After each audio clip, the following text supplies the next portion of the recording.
नाजरीन, सदाए हिंद उर्दू में आपका खैर मकदम है। मैं हूँ इम्तियाज़ुल्लाह खान काशफी। अंजुमन तरक्की उर्दू हिंद कर्नाटक शाख ज़िला मैसूर के मुनक़िद प्रोग्राम के मौके पर सैयद अशरफ ने चंद अहम बातों का इंकशाफ करते हुए एक बड़ा ऐलान किया। वह ऐलान क्या है, आप सदाए हिंद उर्दू न्यूज़ को पूरा देखें। जनाब सैयद अशरफ सियासी मजहबी हर लाइन से आला ओहदों पर रहकर मुल्क व मिल्लत की बेहतर खिदमत गुजार हैं। हिंदुस्तान के साबिक वज़ीर आज़म विश्वनाथ प्रताप वीपी सिंह के पॉलिटिकल सेक्रेटरी तकरीबन 7 साल से ज़्यादा रहे। सैयद अशरफ ने अपनी तकरीर के दौरान बताया कि साबिक वज़ीर कर्नाटक कायदे बुजुर्ग मरहूम अजीज सेठ के पीए भी रहे थे। सैयद अशरफ की एक बड़ी खिदमत या कुर्बानी कहिए कि उन्होंने अपने शहर सिरा में मरहूम अजीज सेठ के नाम 6 करोड़ की लागत से अजीज सेठ मेमोरियल हॉल बनाया है, जिसकी आमदनी से गरीब व मुस्तहिक लड़कियों की शादी और तालीम पर खर्च किया जाता है। अंजुमन तरक्की उर्दू हिंद कर्नाटक शाख मैसूर के इस मुनक़िद प्रोग्राम में सैयद अशरफ ने 5 गरीब लड़कियों की तालीम के लिए 25,000 रुपये का स्कॉलरशिप देने का ऐलान किया। सैयद अशरफ ने कहा कि यासीन फाउंडेशन और मरहूम अजीज सेठ मेमोरियल हॉल की तरफ से हर साल लड़कियों को इनकी तालीम और तरबियत के लिए 25,000 रुपये देने का ऐलान किया है। ज़माना था, मैं मरहूम अजीज सेठ साहब का पीए हुआ करता था। 1980 की बात कर रहा हूं मैं। उस टाइम पे एक 82 में जो है ना, कर्नाटका एजुकेशन बिल के नाम से श्री गुंडूराव उस समय कर्नाटक के मुख्यमंत्री थे, उन्होंने एक बिल पेश किया था असेंबली में। वो बिल किस लिए था? वो बिल तो यहां कर्नाटक में पास हो गया, असेंबली में पास हो गया था, लेकिन उस बिल के पास होने के बाद अगर उसे सदर हिंद की मोहर लग जाती उस पे, तो आज आप लोग यहां नजर नहीं आते थे। क्योंकि उस बिल के साथ साथ तमाम मुस्लिम अदारे जितने भी थे खत्म हो जाते थे, उर्दू खत्म हो जाती थी। अजीज सेठ साहब उस जमाने में जो है ना, असेंबली में कैबिनेट में बहुत लड़ाई की कि ये बिल पास ना हो, लेकिन मेजॉरिटी की वजह ये पसा असेंबली में बिल पास हो गई थी। हो जाने के बाद जब इस बात बिल पास हो गई तो मैं अजीज सेठ साहब के पास गया और मैं जाके उनसे कहने लगा कि सेठ साहब ऐसा हो गया हमारे साथ। उसने कहा देख रहे मैं क्या कर सकता हूं। अब मेजॉरिटी थी, मेजॉरिटी के इस पे जो है ना बिल पास हो गया, कैबिनेट में भी हो गया, असेंबली में भी हो गया, काउंसिल में भी हो गया। मैंने बहुत कोशिश की, मैं यहां तक सोचा कि मैं अपना इस्तीफा देके आ जाऊं, और कुछ मेरे मेहरबान दोस्तों ने मुझे इस बात की इजाजत नहीं दी। मैं मजबूरन यहां बैठा हूं, और उन्होंने ये भी कहा कि मेरी बहुत मजबूरी है कि मैं आज यहां बैठा हूं।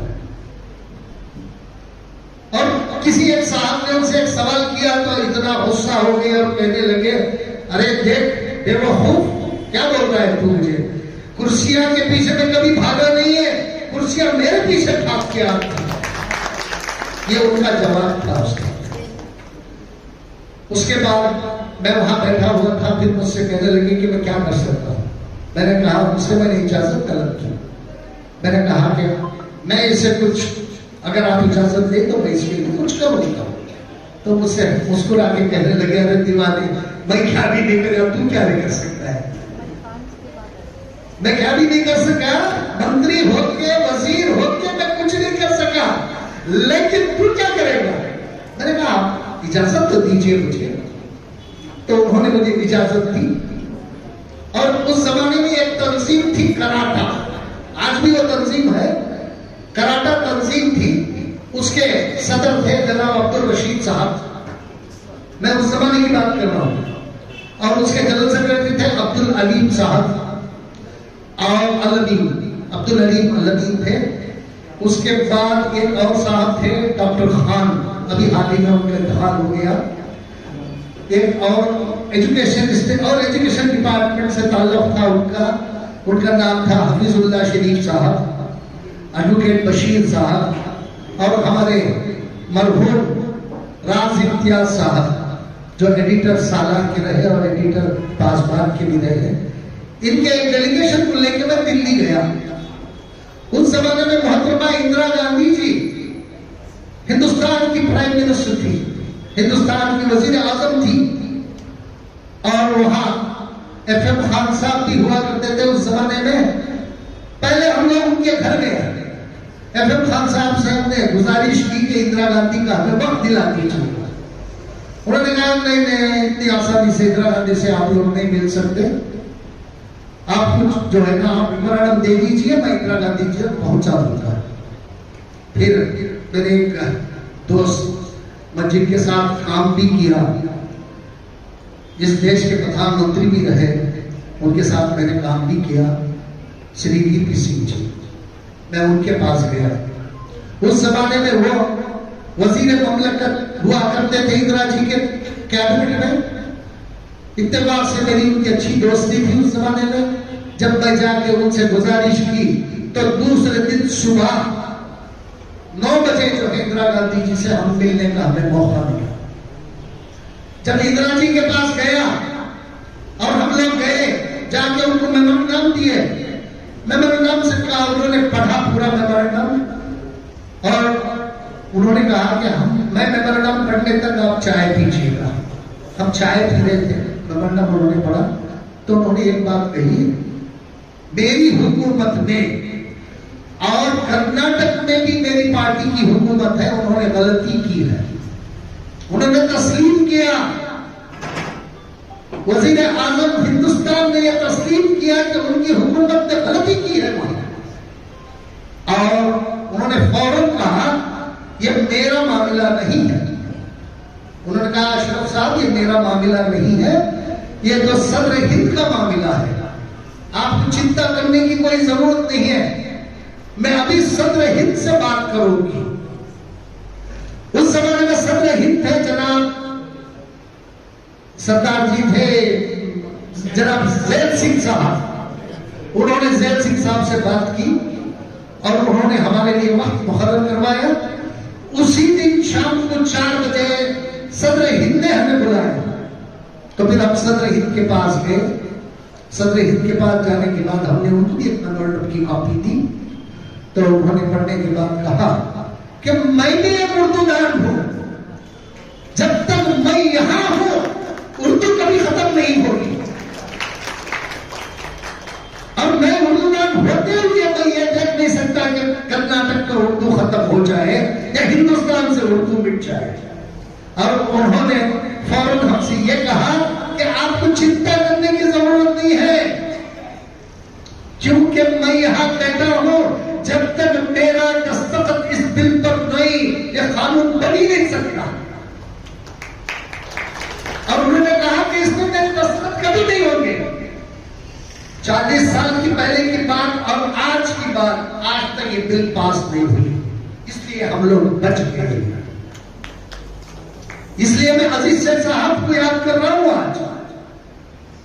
अजीज शेख साहब की वजह जो है ना, हम लोग आज यहां बैठे हैं और आगे भी बैठते रहेंगे। ये आप मैसूर के वो सिर्फ यही नहीं थे, टाइगर मैसूर ही नहीं थे, वो सारी हिंदुस्तान के लीडर थे। और मुझे उनके अंडर काम करने का मौका मिला। मैं समझता हूं कि मैं सबसे ज्यादा जो था ये हूं। और मैं यहां ये भी कहना चाह रहा हूं कि मैं शहर सिरा में जनाब तनवीर शेख साहब, मैं शहर सिरा में अजीज शेख मेमोरियल के नाम से एक हॉल बनाया हूं। 6 करोड़ की लागत से एक हॉल बनाया हूं उनकी याद में, क्योंकि आज मैं जो कुछ भी हूं अजीज शेख साहब की बदौलत हूं, और जो कुछ भी मैंने सीखा है उन्हीं से सीखा है। और उनकी याद में मैंने मैं वैसे तो शहर सिरा का हूं, और शहर सिरा में मैं 6 करोड़ रुपए की लागत से अजीज शेख मेमोरियल हॉल बनाया हूं। और वहां की जो भी आमदनी आती है वो गरीब बच्चों में जो है ना, उनके एजुकेशन के लिए, गरीब बच्चियों की शादियों के लिए और गरीबों की तालीम के लिए वो खर्च होता है, उसमें हम लोग खर्च करते हैं। और मैं यहाँ इस मंच से जनाब शफी अहमद साहब से मैं कहना चाहूंगा कि उसी इस पे 5 ऐसे गरीब बच्चों को चुनकर मुझे बताइएगा। हर साल उनको 25,000 रुपये की एक ये जो है स्कॉलरशिप दी जाएगी और गरीब मुस्तहक हो। और हमारे सैयद यासीन फाउंडेशन और अजीज शेख मेमोरियल हॉल की तरफ से हर साल 5 बच्चों के लिए, गरीब और मुस्तहक बच्चों के लिए 25,000 रुपए की जो है ना हम लोग इमदाद देंगे। ये जनाब शकील साहब से ये करके हमें बताएं। और मैं बात शायद बहुत ज्यादा वक्त ले लिया और मैं माफी चाहते हुए जो है ना आप लोगों ने मुझे यहाँ बुलाया और सुनने का साहस किया, इसके लिए मैं आप सबका मशकूर हूँ।